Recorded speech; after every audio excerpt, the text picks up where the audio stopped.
Visita a casa do Elton, Senhor, a esposa. Meu Deus, visita a família do Elton, meu Deus, em nome de Jesus. Do irmão do Elton, a esposa dele. Meu Deus, visita o filho Pedrinho, visita o Dudu. Visita a esposa do Dudu, Senhor Deus, em nome de Jesus, os filhos, Deus.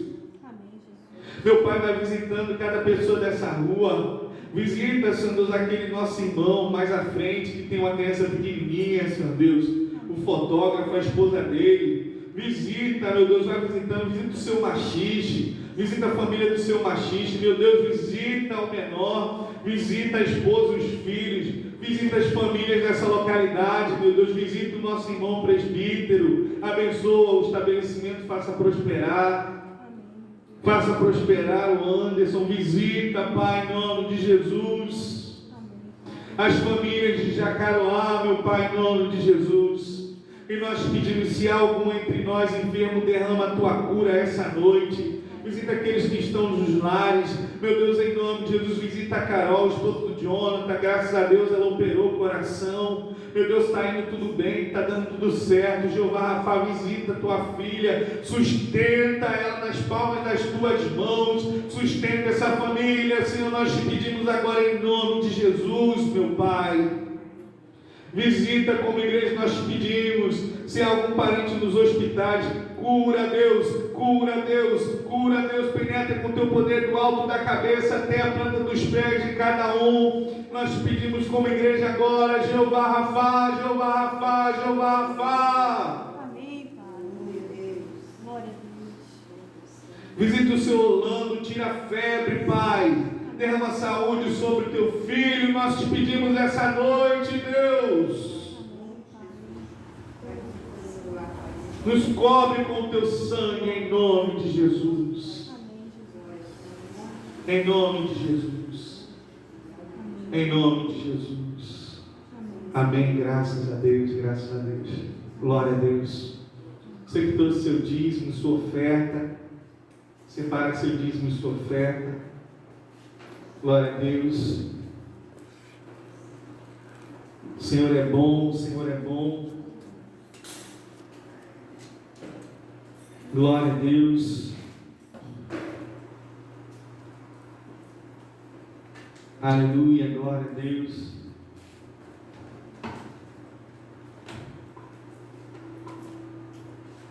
Aleluia, glória a Deus. O Senhor é bom. Deus é maravilhoso. Eu queria falar com os irmãos que a gente tem que comprar umas coisinhas, ventilador, essas coisas assim. A gente não pede oferta durante quarta-feira, não. A gente nunca pede, só pede aos domingos. Mas a gente vai começar por esse mês de pedir oferta quarta-feira, tá? Aí quando a gente comprar só o que está faltando, aí a gente para de pedir oferta quarta-feira, fica só no domingo mesmo, normal, como sempre é. Tá bom, gente? Só porque a gente vai fazer isso. Tá um pouquinho calor, não tá? Mas o Senhor é bom, tem tomado conta de cada um de nós. Sempre. A escola bíblica dominical está muito boa, né? Está uma bênção, né? Que os irmãos venham para a escola bíblica dominical, os que estiverem por aqui, que a escola bíblica está sendo de grande valia, não está, gente? Muito bom, né? Glória a Deus. E o culto de quinta-feira, gente, quando tiver culto de quinta-feira ali, né, na rua, o culto também está uma bênção. Se você estiver por aqui, vem para o culto de quinta-feira, que o Senhor tem falado muito nesse lugar, e a gente tem podido abençoar as casas, as famílias. E aí quando a gente faz a nossa oração lá fora, as famílias escutam a gente abençoando a casa deles, e isso é bom. Isso vai ter fruto mais à frente. Tá bom, gente? Então apresente sua oferta a Deus. Senhor Deus e Pai, nós te agradecemos em primeiro lugar pela vida de cada um que está aqui. É o que tem mais importância, Senhor Deus, porque a importância do Evangelho é que todos sejam para a Tua glória e que ninguém se perda, que todos cheguem ao arrependimento. Então eu te agradeço pela vida de cada um aqui. E nós nos entregamos como sacrifícios vivos ao Senhor. E agora nós pedimos também, aceita a oferta de cada um, Pai. Em nome de Jesus, que seja para a Tua glória e que um dia nós possamos estar abençoando famílias nessa igreja, famílias nesse bairro, meu Deus, em nome de Jesus. Nos ajuda, Senhor Deus, para que nós possamos cumprir essa grande missão, para a glória do Teu santo nome, em nome de Jesus. Amém, graças a Deus. Você que trouxe sua oferta, traga aqui à frente. Que Deus te abençoe, te dê a 30, 60 e a 100 por uma medida recalcada, sacudida, transbordante, para você dividir até com quem não tem. Glória a Deus. Lembrando que semana que vem a nossa ceia, tá? Não faltem.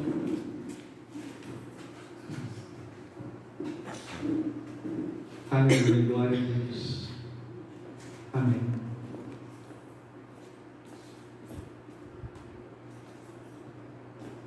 Abram suas Bíblias no livro de Marcos, capítulo 10, versículo do 46 ao 52. Amém? Marcos, capítulo 10, versículo do 46 ao 52. Amém? Se você sentir no seu coração de ficar em pé, fique em pé, em reverência à palavra de Deus. O tema é a cura do cego Bartimeu, 46 ao 52. A cura do cego Bartimeu.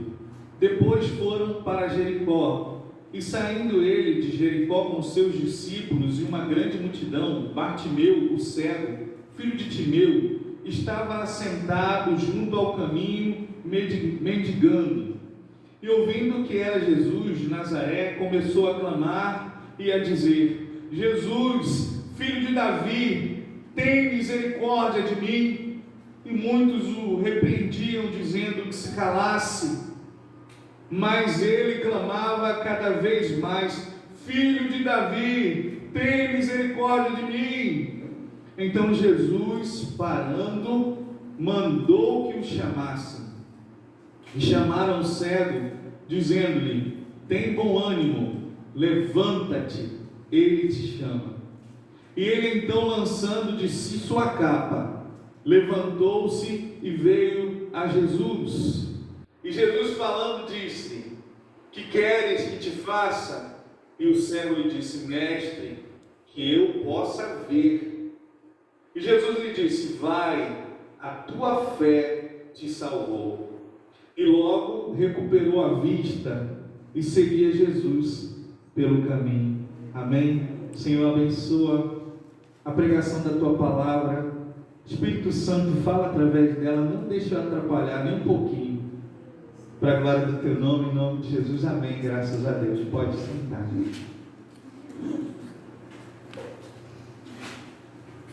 Glória a Deus.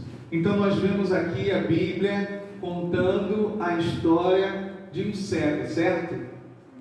Mas nada que Jesus fazia era por acaso, e nada do que Jesus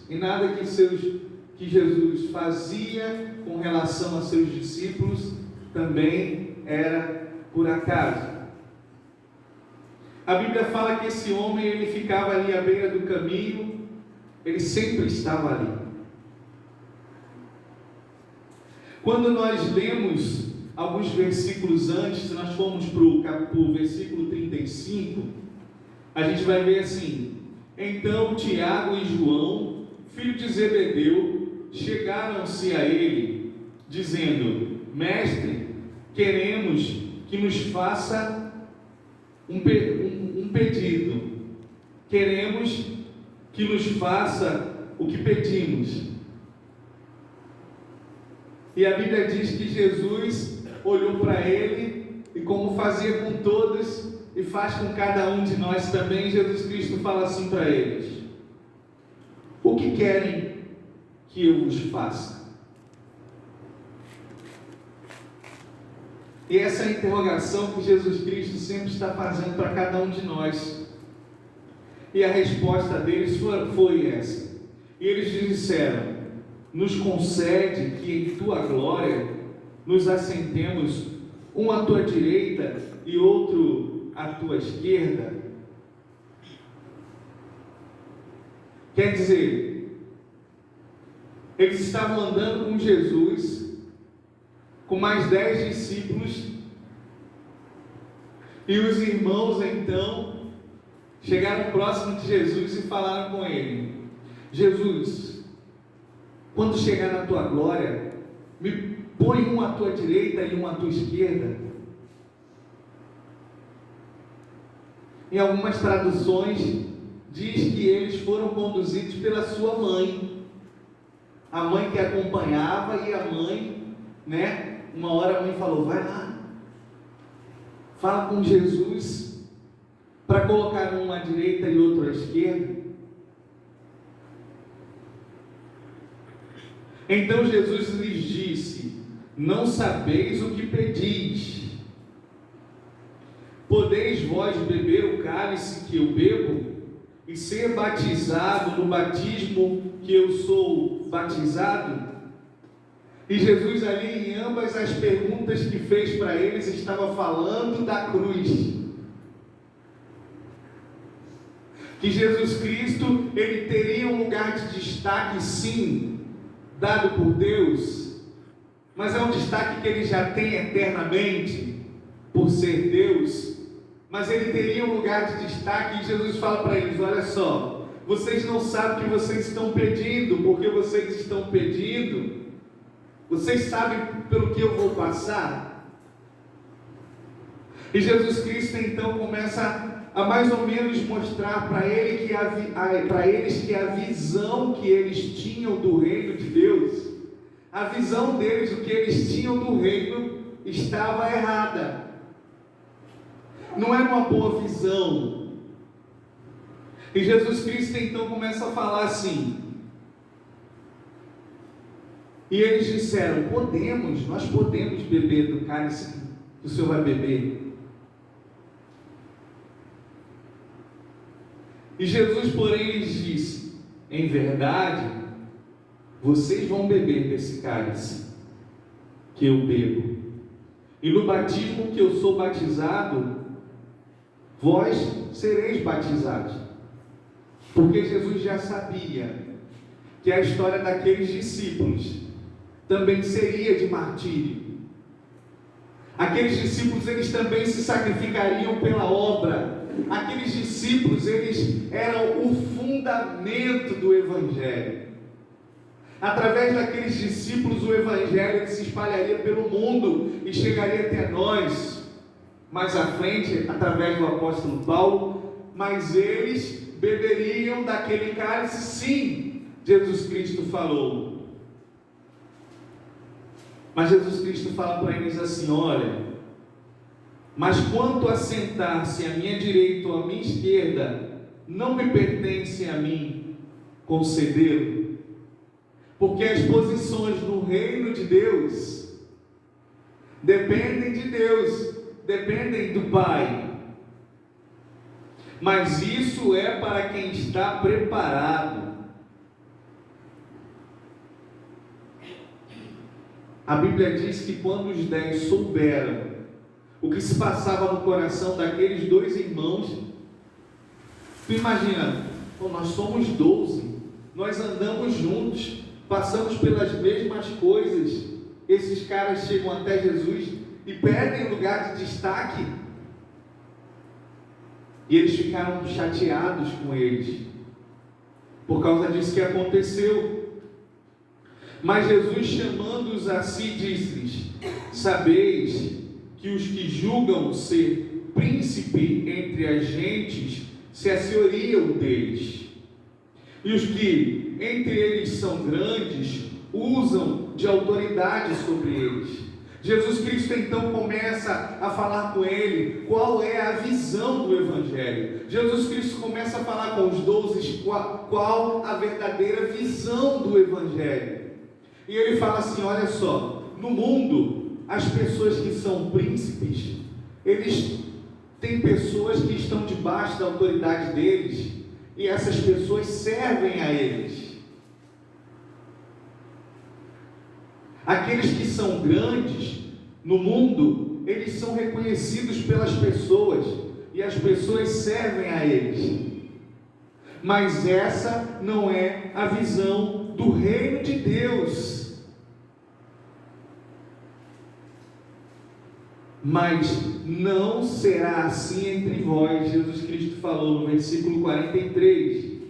Antes, qualquer que quiser ser grande entre vós, será servo de todos. Olha isso. Olha a visão de Jesus Cristo. Olha o que ele está falando. Olha, eu vou te ensinar de verdade o que é ter visão. Porque a visão de vocês com relação ao reino está se esbarrando com a visão do mundo. E ele fala assim: olha, no meu reino, aquele que quiser ser grande tem que aprender a ser menor, tem que aprender a servir. Porque aí está a grandeza do ser humano, aí está a grandeza do caráter de Deus no homem. E ele continua explicando: e qualquer de vós que quiser ser o primeiro, será servo de todos.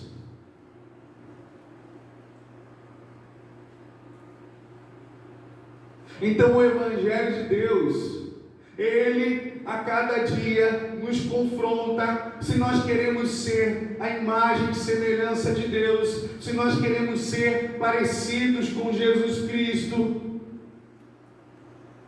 Ele nos convida para uma posição de servos, não uma posição de quem se coloca como maior do que o outro. Não essa posição que muitos estão se colocando hoje em dia. Eu sou grande, eu sou pastor tal, eu sou evangelista tal, eu sou fulano de tal. Todos nós somos filhos de Deus. A Bíblia diz que todos nós vamos comparecer diante de Deus, grandes e pequenos. Um dia todo joelho se dobrará e toda língua confessará que Ele é o Rei dos Reis. Então, para Deus, todos nós somos iguais, com missões diferentes. Amém. Glória a Deus. E ele fala: quanto maior a sua responsabilidade no reino, mais você precisa ser servo.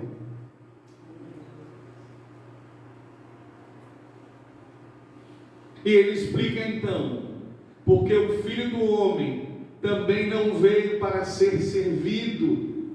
O Deus, o Rei dos Reis, o Senhor dos Senhores, Ele desceu da sua posição de Deus Supremo. A Bíblia fala que Ele aniquilou-se a si mesmo, e Ele tomou a forma de servo e se colocou como semelhança do homem, para morrer por cada um de nós, morrer morte de cruz. E ele então começa a ensinar a cada um de nós o que é a sua visão, porque a visão dele alcança cada um de nós para tirar a nossa cegueira, mas não só a nossa cegueira. Quando nós passamos, ele nos dá a capacidade de tirar a cegueira daqueles que estão no mundo, porque a cada dia ele vai abrindo a nossa visão. E ele começa a mostrar para nós o quanto o outro ser humano tem importância, o quanto o outro ser humano precisa do amor, o quanto o outro ser humano também precisa que nós, muitas vezes, nos dobremos para dar suporte ao outro. Porque a dor do coração das pessoas tem se encontrado muito grande, gente. As pessoas estão danificadas, as pessoas estão separadas de Deus, e muitas vezes nós perdemos o nosso tempo querendo ser grandes. E existem pessoas que estão sofrendo. A Bíblia fala que a criação geme pela manifestação dos filhos de Deus. A manifestação geme como com dores de parto.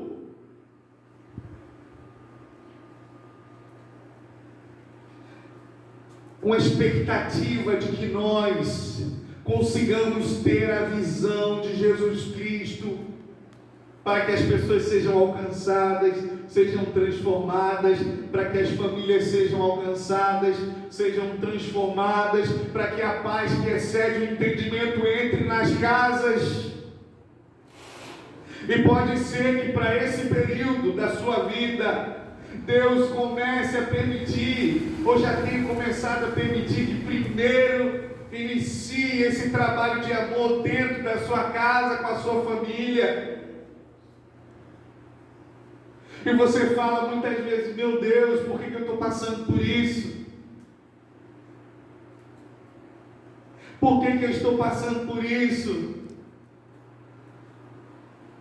Porque o que Deus tem para a sua vida, se você não passar por alguns tipos de luta hoje, você não vai poder suprir os outros amanhã. Então muitas vezes Deus te pega pela mão e fala assim: eu estou te ensinando, porque você vai cuidar de muitos. Amém, aleluia. Glória a Deus.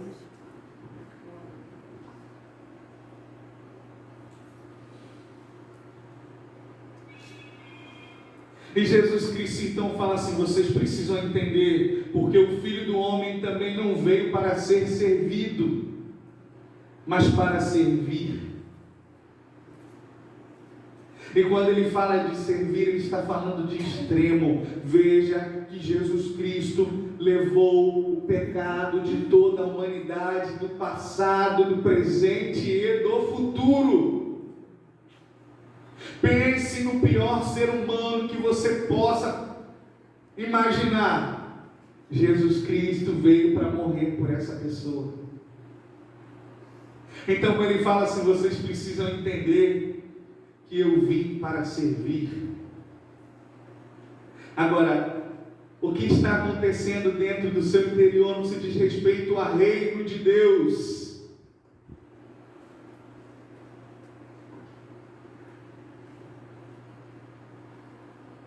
Então eu preciso mudar a minha visão. Então eu preciso enxergar. E Jesus Cristo então vai por qual caminho, gente? Olha como Jesus Cristo agia. Jesus Cristo então passa por um caminho onde tinha o quê? Um cego.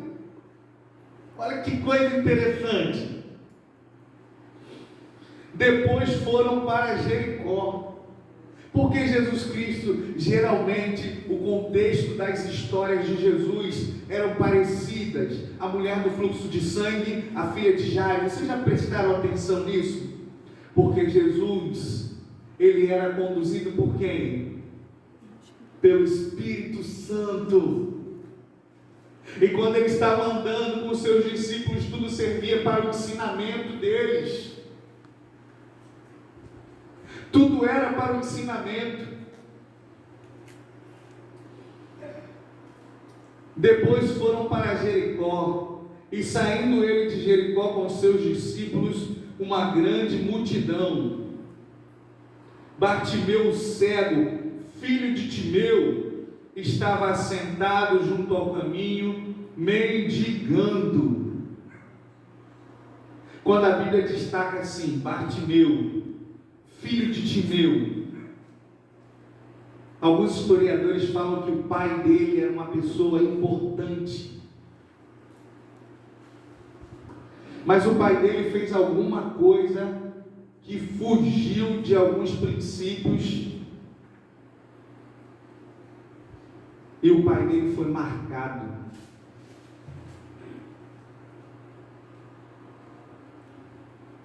E o seu filho era cego.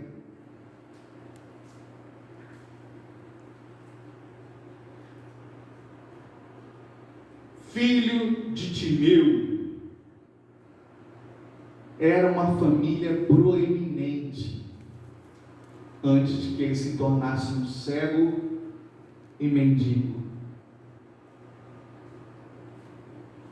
Se não tivesse contradição na história do pai dele, pelos historiadores, eu traria essa história essa noite. Eu só não vou trazer essa história aqui porque entre os historiadores tem uma contradição. Mas a história é muito forte. Mas como há uma contradição, a gente não vai saber dessa história aqui, não. Só na escola bíblica.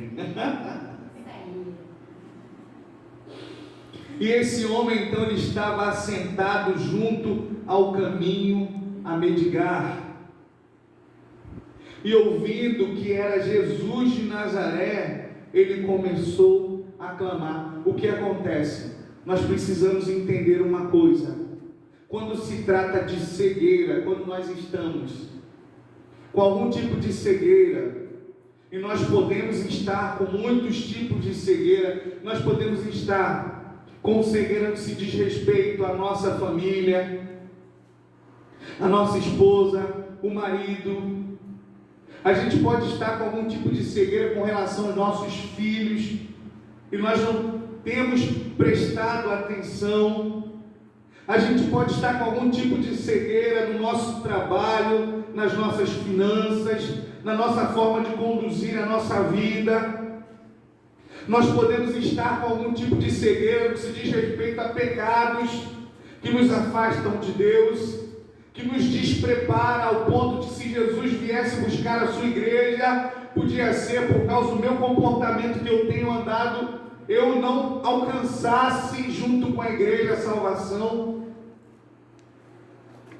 Mas Jesus Cristo, então, ele estava para passar naquele local, e aquele cego, então, que já não suportava aquela situação, ele ficou desesperado quando ele soube que Jesus ia passar, e ele notou que era a única forma de ele receber a cura, a única forma de ele receber o resgate da sua vida, do seu contexto, da sua forma de vida, de conseguir prosseguir, de conseguir vencer, de conseguir sair daquela posição ao qual ele se encontrava, de mendigo. E ouvindo que era Jesus de Nazaré, ele começou a clamar. Você imagina que Jesus, ele andava e a multidão ia atrás de Jesus. Não, era difícil chegar perto de Jesus, era difícil tocar em Jesus, era difícil ter acesso, porque onde o mestre passava, grande multidão seguia e vinha atrás de Jesus. Mas aquele homem, ele estava sentado em cima estirou a sua capa, e ele estava sentado, e quando ele ouviu aquele barulho, ele começou a gritar. Primeiro ele deve ter perguntado: quem está passando? Quem está passando? É Jesus, agora é Jesus. Jesus, Jesus, filho de Davi, tem misericórdia de mim. Imagina aquele cego sentado e o desespero, e Jesus falando, e ele falando: Jesus, filho de Davi, tem misericórdia de mim, porque eu preciso ser curado, eu preciso sair dessa posição de inferioridade, eu preciso sair dessa posição que me afasta do centro da tua vontade, eu preciso sair desse caminho de pecado, eu preciso sair desse caminho de doença. Glória a Deus, aleluia. E ele começava a clamar, e ele dizia: tem misericórdia de mim. O cego sentiu no seu coração que daquele homem fluía o poder de Deus.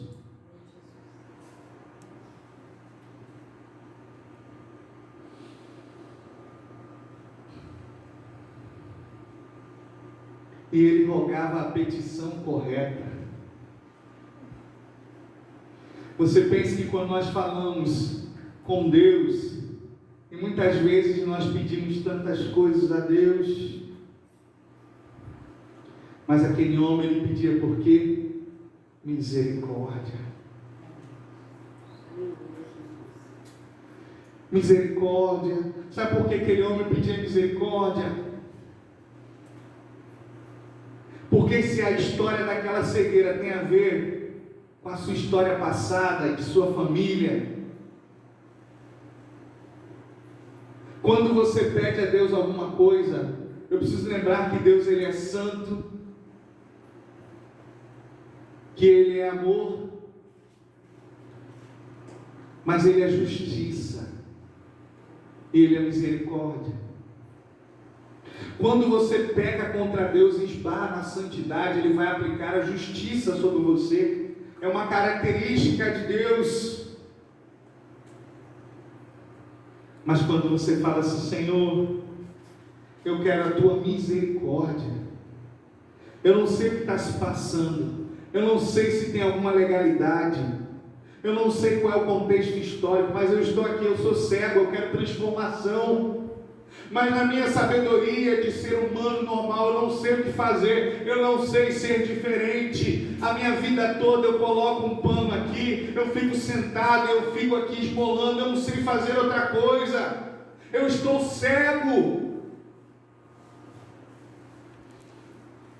E ele fala: filho de Davi, tem misericórdia de mim. E o interessante é que muitas vezes, quando você quer mudar, quando você quer sair da situação onde você se encontra, quando você quer fazer diferente das pessoas que estão à sua volta, e muitas vezes até pessoas da sua casa, da sua família, muita gente não acredita e fala: para com isso. Para com isso, rapaz. Você não está vendo? Não vai dar certo. Você não está vendo que teus negócios não vão dar certo? Você não está vendo que teu casamento não vai dar certo? Você não está vendo que a tua família não vai dar certo? Está vendo que não tem mais jeito para o seu filho? Para de chamar, de incomodar o mestre. Você não está vendo que você é cheio de pecado? Você não vai ser salvo? Você acha que Deus vai salvar você? Para com isso, né?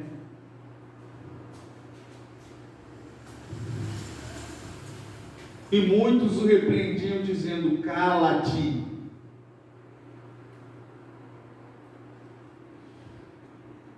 A palavra repreender é forte e significa censurar severamente. Então aquele homem estava sendo censurado severamente pelas pessoas que estavam em volta dele. Olha isso.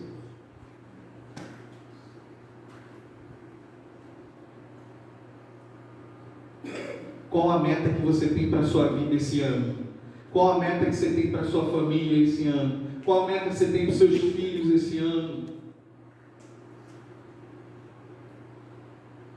O que você espera da tua casa esse ano? Tem coisas que só você pode falar com Deus. Tem coisa que só você pode pedir misericórdia. É só a sua fé que vai alcançar a bênção. É só a sua fé que vai alcançar a mão de Deus. A fé do outro não vai. Pare de ficar pensando com a fé do outro. Se apegue a Deus com a tua fé e comece a clamar: Senhor, tem misericórdia da minha vida. Senhor, tem misericórdia da vida da minha esposa. Tem misericórdia da vida dos meus filhos. Senhor, tem misericórdia da nossa história, Senhor. Tem misericórdia do meu filho. Você tem que clamar ao Senhor. Porque eles tentavam impedir, mas a Bíblia diz que ele clamava cada vez mais. Imagina, cala-te, e ele clamava mais. Cala-te, e ele clamava mais forte. Isso é sério demais, gente.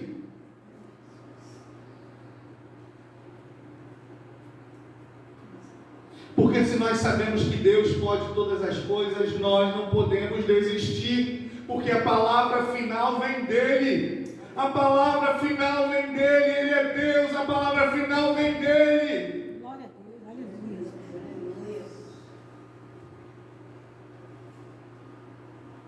E muitos o repreendiam dizendo: cala-se. Mas ele clamava cada vez mais: Filho de Davi, tem misericórdia de mim. Quando você aplica a sua fé em Jesus, Ele, pela sua misericórdia, vai parar. Uma hora Jesus parou em meio àquela grande multidão. Jesus parou para ouvir a oração daquele homem. Uma hora Jesus parou. Então Jesus parando, a tua fé vai fazer isso nos dias de hoje com Jesus.